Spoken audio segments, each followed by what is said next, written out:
Hi, I'm Janvi from SJ Interiors. අද මං කියන්න යන්නේ අපි ඉන්ටීරියර් ගැන කතා කරද්දී ගොඩක් අය මගහරින තැනක් ගැන. ඒ තමයි අපි අපේ ගෙදර අපි ප්‍රේ කරන්න වෙන් කරලා තියෙන තැන ගැන. මේ වීඩියෝ එකෙන් අපි ගේන්නේ අපි බුදුන් වඳින තැන කොහොමද හදාගන්නේ කියලා. අපි ඊළඟ වීඩියෝස් වලින් ගේන්නම් අනිත් ආගම්වල පූජා කාමර කොහොමද හදාගන්නේ කියලා.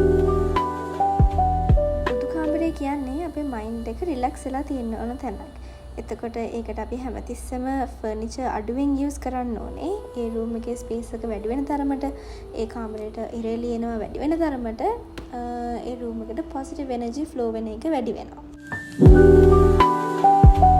මෙතන නිතරම සුන්දර තියාගන්න ඕන තැනක්.